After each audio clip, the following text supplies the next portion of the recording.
1956 ರಾಜ್ಯ ಪುನರ್ವಿಂಗಡಣೆ. ಆ ಸಂದರ್ಭದಲ್ಲಿ ನಮಗೆ ಅನ್ಯಾಯ ಆಯಿತು. ಫಜಲಾಲಿ ಒಬ್ಬ ನ್ಯಾಯಾಧೀಶರು ಚೇರ್ಮನ್ ಆಗಿದ್ದರು.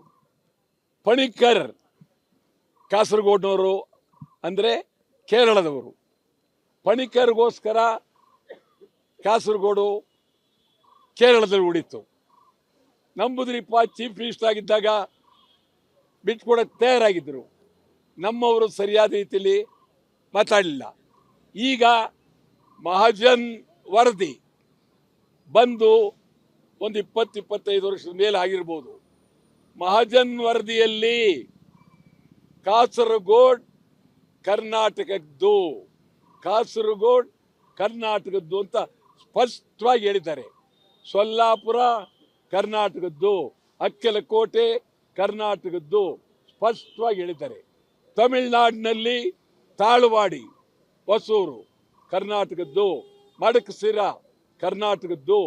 ಈಗ ಕರ್ನಾಟಕ ಸರ್ಕಾರಕ್ಕೆ ಈಗ ಅವರು ಬೆಂಕಿ ಬಿದ್ದ ಮೇಲೆ ಬಾವಿ ತೆಗೆಯಕ್ಕೆ ಹೋಗಿದ್ದಾರೆ.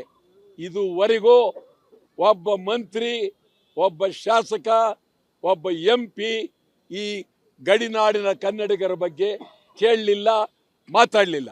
ನಾನಂತೂ ಕಾಸರಗೋಡಿಗೆ ಸುಮಾರು 15 ವರ್ಷಗಳ ಕಾಲ ಹೋಗಿದ್ದೇನೆ.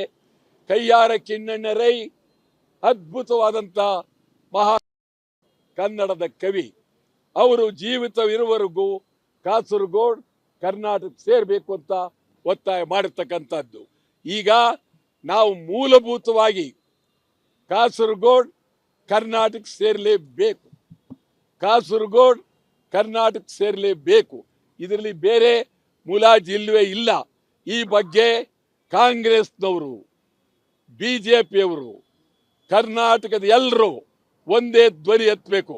ಕನ್ನಡಿಗರ ಪರವಾಗಿ ನಾವು ಕಾಸರಗೋಡ್ ಕರ್ನಾಟಕ ಸೇರಬೇಕು ಅಂತ ಒಂದು, ಮತ್ತು ಕನ್ನಡಿಗರಿಗೆ ಉದ್ಯೋಗ, ಈ ಎರಡು, ಮತ್ತು ಮಹದಾಯಿ ಮೇಕೆದಾಟು, ಉತ್ತರ ಕರ್ನಾಟಕದ ಅಭಿವೃದ್ಧಿ, ಹೈದರಾಬಾದ್ ಕರ್ನಾಟಕದ ಅಭಿವೃದ್ಧಿ, ಬಹಳ ಪ್ರಮುಖವಾಗಿ ಕಾಸರಗೋಡ್ ಕರ್ನಾಟಕ ಸೇರಬೇಕು ಅಂತೇಳಿ ತೀವ್ರವಾಗಿ ಕರ್ನಾಟಕ ಬಂದ್ ಕರೆ ಕೊಡ್ತೀವಿ, ಕರ್ನಾಟಕ ಬಂದ್ ಕರೆ ಕೊಡ್ತೀವಿ. ಮತ್ತು ಇತ್ತೀಚೆಗೆ ನಿಮಗೆ ನಾನು ಹೇಳ್ತೀನಿ ಯಾವತ್ತು ಅಂತೇಳಿ, ಮಂಗಳೂರು ಕಾಸರಗೋಡ್ ಗಡಿಯಲ್ಲಿ ಭಾರಿ ಚಳವಳಿ, ರಾಷ್ಟ್ರೀಯ ಹೆದ್ದಾರಿಯನ್ನು ಬಂದ್ ಮಾಡ್ತೇವೆ ಅಲ್ಲಿ. ಮತ್ತು ಇಲ್ಲಿ ವೈನಾಡನ್ನ ಯಾವುದೇ ಕಾರಣಕ್ಕೂ ಒಳಗಡೆ ಹೋಗಕ್ಕಿಲ್ಲ ಅಂತೇಳಿ ಅವ್ರಿಗೆ ನಾವು ಬಂದ್ ಮಾಡ್ತೀವಿ. ಈಗ ಆ ಕಿರಣ್ ಮುಜುಮ್ದಾರ್ ಮತ್ತು ಮೋಹನ್ ದಾಸ್ ಪೈ, ಯಾರ್ರೀ ಅವರು? ಮೋಹನ್ ದಾಸ್ ಪೈ, ತಮಗೆ ನಾನು ಕೈ ಮುಗಿದು ಹೇಳ್ತೇನೆ, ತಾವಿದ್ದರೆ ನಮ್ಮ ರಾಜ್ಯದಲ್ಲಿ ಇರಿ, ಇಲ್ಲದೆ ಹೋಗ್ಬೇಕು. ನೀವು ಕನ್ನಡದ ವಿರೋಧಿ ಥರ ಮಾತಾಡಬಾರ್ದು. ಕನ್ನಡಿಗರಿಗೆ ಉದ್ಯೋಗ ಕಾನೂನು ಆಗಲೇಬೇಕು. ಕಿರಣ್ ಮುಜುಮ್ದಾರ್ಗೋಸ್ಕರ, ಈ ಪೈಗೋಸ್ಕರ ನಿಲ್ಲಿಸುವ ಪ್ರಶ್ನೆ ಇಲ್ವೇ ಇಲ್ಲ. ಕಾಸರಗೋಡ್ ಕರ್ನಾಟಕಕ್ಕೆ ಸೇರಬೇಕು ಅಂತೇಳಿ ಈಗ ನಾವು ರಾಜಭವನದ ಕಡೆ ಹೋಗ್ತೀವಿ. ಮುಂದೆ ಇನ್ನು ಎಲ್ಲ ಕನ್ನಡ ಪರ ಸಂಘಟನೆ ಜೊತೆಲಿ ಮಾತನಾಡಿ ಬರ್ರಿ, ಹೆದರ್ಬೇಡ್ರಿ, ಏನು ಹೆದರ್ಬೇಡಿ, ಧೈರ್ಯವಾಗಿ ನಿಂತ್ಕೊಳ್ಳಿ. ಭಾಳ ಹೆದರ್ಬಿಡ್ತೀರಿ ನೀವು, ಏನು ಹೆದರಲೇಬೇಡಿ, ಏನೂ ಆಗಲ್ಲ, ಆಯ್ತಾ? ಈಗ ನಾವು ನಿನ್ನೇರ ತಾವು ಕೇಳಿದ್ದೇವೆ ಇಟ್ಟು ಹೆದ್ದಾರಿ ಕಾಸರಗೋಡ್, ಅದು ಈ ಒಂದು 15 ದಿವಸದಲ್ಲೇ ಮಾಡ್ತೀವಿ. ನಾನು ನಮ್ಮ ಇವರತ್ತ ಯಾರು ಪ್ರವೀಣ್ ಕುಮಾರ್ ಶೆಟ್ಟಿ, KR ಕುಮಾರ್ ಪಾಪ ಅವ್ರನ್ನ ಮಾತಾಡಿ ಭಾಳ ಹಿಂದೇನು ಮಾಡಿದ್ದೋ ನಾವು, ಈಗಲೂ ಮಾಡ್ತೀವಿ ನಾವು ಇದು. ಆಮೇಲೆ ಇನ್ನೊಂದು ಭಾಳ ಮುಖ್ಯವಾಗಿ ಕಾಸರಗೋಡ್ ಕರ್ನಾಟಕ ಸೇರಬೇಕು ಅಂತೇಳಿ ಕರ್ನಾಟಕದ ಮುಖ್ಯಮಂತ್ರಿಯವರು ಕೂಡಲೇ ಅಧಿವೇಶನ ಕರಿಬೇಕು. ತುರ್ತು ಅಧಿವೇಶನ 2 ದಿವಸ ತುರ್ತು ಅಧಿವೇಶನ ಕರೆದು ಸರ್ವಾನುಮತ ನಿರ್ಣಯ ಮಾಡಿ ಕಾಸರಗೋಡ್ ಕರ್ನಾಟಕ ಸೇರಬೇಕು ಅಂತ ನಿರ್ಣಯ ಮಾಡಬೇಕು. ಪ್ರಧಾನಿ ಮಂತ್ರಿ ಹತ್ರ ನಿಯೋಗ ಹೋಗಬೇಕು. ಇಡೀ ಕರ್ನಾಟಕದ ತೀರ್ಮಾನ ಸಿದ್ದರಾಮಯ್ಯನವರು ಮಾಡಲೇಬೇಕು. ನಿಮ್ಗೆ ಏನೇ ಕೆಲಸ ಇರಲಿ, ಈಗ ನೀವು ಅಸೆಂಬ್ಲಿ ಕರೀಲೇಬೇಕು. ಕರೀಲಿಲ್ಲ, ಬೇಗ ಒಂದು ವಾರದೊಳಗಾಗಿ ತೀರ್ಮಾನ ತಗೊಳ್ಳದೇ ಇದ್ರೆ ಸಿದ್ದರಾಮಯ್ಯನವರ ಮನೆ ಮುತ್ತಿಗೆ ಹಾಕ್ತೀವಿ. ಸಿದ್ದರಾಮಯ್ಯನವರ ಮನೆ ಮುತ್ತಿಗೆ ಹಾಕ್ತೀವಿ. 1956 ರಾಜ್ಯ ಪುನರ್ವಿಂಗಡಣೆ ಆ ಸಂದರ್ಭದಲ್ಲಿ ನಮಗೆ ಅನ್ಯಾಯ ಆಯಿತು. ಫಜಲಾಲಿ ಒಬ್ಬ ನ್ಯಾಯಾಧೀಶರು ಚೇರ್ಮನ್ ಆಗಿದ್ದರು. ಪಣಿಕ್ಕರ್ ಕಾಸರಗೋಡ್ನವರು, ಅಂದರೆ ಕೇರಳದವರು.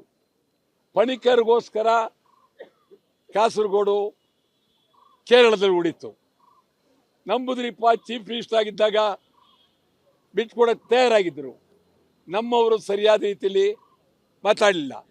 ಈಗ ಮಹಾಜನ್ ವರದಿ ಬಂದು ಒಂದು 20-25 ವರ್ಷದ ಮೇಲೆ ಆಗಿರ್ಬೋದು. ಮಹಾಜನ್ ವರದಿಯಲ್ಲಿ ಕಾಸರಗೋಡ್ ಕರ್ನಾಟಕದ್ದು, ಕಾಸರಗೋಡ್ ಕರ್ನಾಟಕದ್ದು ಅಂತ ಸ್ಪಷ್ಟವಾಗಿ ಹೇಳಿದ್ದಾರೆ.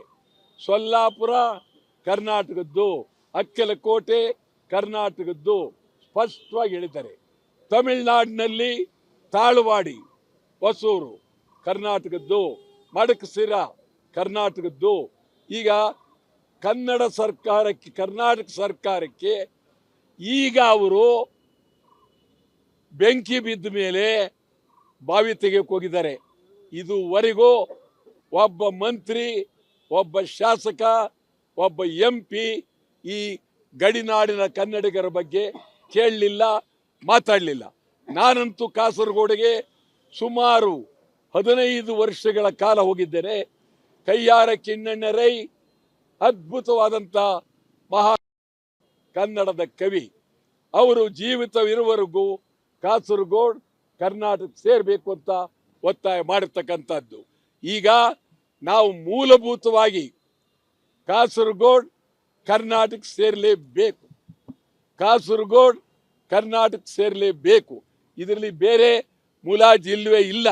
ಈ ಬಗ್ಗೆ ಕಾಂಗ್ರೆಸ್ನವರು, BJPಯವರು, ಕರ್ನಾಟಕದ ಎಲ್ಲರೂ ಒಂದೇ ಧ್ವನಿ ಎತ್ತಬೇಕು. ಕನ್ನಡಿಗರ ಪರವಾಗಿ ನಾವು ಕಾಸರಗೋಡ್ ಕರ್ನಾಟಕ ಸೇರಬೇಕು ಅಂತ ಒಂದು, ಮತ್ತು ಕನ್ನಡಿಗರಿಗೆ ಉದ್ಯೋಗ, ಈ ಎರಡು, ಮತ್ತು ಮಹದಾಯಿ ಮೇಕೆದಾಟು, ಉತ್ತರ ಕರ್ನಾಟಕದ ಅಭಿವೃದ್ಧಿ, ಹೈದರಾಬಾದ್ ಕರ್ನಾಟಕದ ಅಭಿವೃದ್ಧಿ, ಬಹಳ ಪ್ರಮುಖವಾಗಿ ಕಾಸರಗೋಡ್ ಕರ್ನಾಟಕ ಸೇರಬೇಕು ಅಂತೇಳಿ ತೀವ್ರವಾಗಿ ಕರ್ನಾಟಕ ಬಂದ್ ಕರೆ ಕೊಡ್ತೀವಿ. ಕರ್ನಾಟಕ ಬಂದ್ ಕರೆ ಕೊಡ್ತೀವಿ.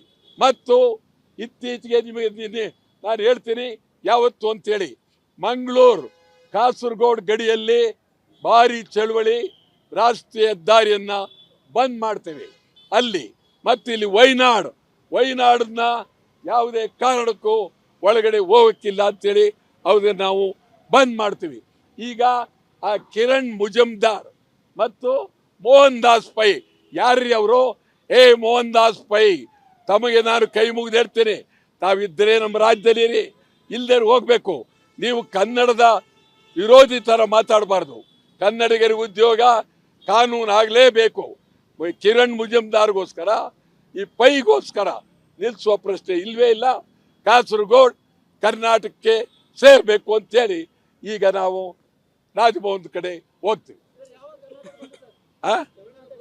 ಮುಂದೆ ಇನ್ನು ಎಲ್ಲ ಕನ್ನಡ ಪರ ಸಂಘಟನೆ ಜೊತೆಲಿ ಮಾತನಾಡಿ ಬರ್ರಿ, ಹೆದರ್ಬೇಡ್ರಿ, ಏನು ಹೆದರ್ಬೇಡಿ, ಧೈರ್ಯವಾಗಿ ನಿಂತ್ಕೊಳ್ಳಿ. ಭಾಳ ಹೆದರ್ಬಿಡ್ತೀರಿ ನೀವು, ಏನು ಹೆದರ್ಲೇಬೇಡಿ, ಏನೂ ಆಗಲ್ಲ, ಆಯ್ತಾ? ಈಗ ನಾವು ನಿನ್ನೇರ ತಾವು ಕೇಳಿದಾಗ ಕೇಳಿದ್ದೇವೆ. ಹೆದ್ದಾರಿ ಕಾಸರಗೋಡ್ ಅದು ಈ ಒಂದು 15 ದಿವಸದಲ್ಲೇ ಮಾಡ್ತೀವಿ. ನಾನು ನಮ್ಮ ಇವ್ರತ ಯಾರು ಪ್ರವೀಣ್ ಕುಮಾರ್ ಶೆಟ್ಟಿ, KR ಕುಮಾರ್ ಪಾಪ ಅವ್ರೆಲ್ಲ ಕರೆದು ಮಾತಾಡಿ ಭಾಳ ಹಿಂದೇನು ಮಾಡಿದ್ವು, ನಾವು ಈಗಲೂ ಮಾಡ್ತೀವಿ ನಾವು ಇದು. ಆಮೇಲೆ ಇನ್ನೊಂದು ಭಾಳ ಮುಖ್ಯವಾಗಿ ಕಾಸರಗೋಡ್ ಕರ್ನಾಟಕ ಸೇರಬೇಕು ಅಂತೇಳಿ ಕರ್ನಾಟಕದ ಮುಖ್ಯಮಂತ್ರಿಯವರು ಕೂಡಲೇ ಅಧಿವೇಶನ ಕರಿಬೇಕು. ತುರ್ತು ಅಧಿವೇಶನ 2 ದಿವಸ ತುರ್ತು ಅಧಿವೇಶನ ಕರೆದು ಸರ್ವಾನುಮತ ನಿರ್ಣಯ ಮಾಡಿ ಕಾಸರಗೋಡ್ ಕರ್ನಾಟಕ ಸೇರಬೇಕು ಅಂತ ನಿರ್ಣಯ ಮಾಡಬೇಕು. ಪ್ರಧಾನಿ ಮಂತ್ರಿ ಹತ್ರ ನಿಯೋಗ ಹೋಗಬೇಕು. ಇಡೀ ಕರ್ನಾಟಕದ ತೀರ್ಮಾನ ಸಿದ್ದರಾಮಯ್ಯನವರು ಮಾಡಲೇಬೇಕು. ನಿಮ್ಗೆ ಏನೇ ಕೆಲಸ ಇರಲಿ, ಈಗ ನೀವು ಅಸೆಂಬ್ಲಿ ಕರೀಲೇಬೇಕು. ಕರೀಲಿಲ್ಲ, ಬೇಗ ಒಂದು ವಾರದೊಳಗಾಗಿ ತೀರ್ಮಾನ ತಗೊಳ್ಳದೇ ಇದ್ರೆ ಸಿದ್ದರಾಮಯ್ಯನವ್ರ ಮನೆ ಮುತ್ತಿಗೆ ಹಾಕ್ತೀವಿ. ಸಿದ್ದರಾಮಯ್ಯನವ್ರ ಮನೆ ಮುತ್ತಿಗೆ ಹಾಕ್ತೀವಿ.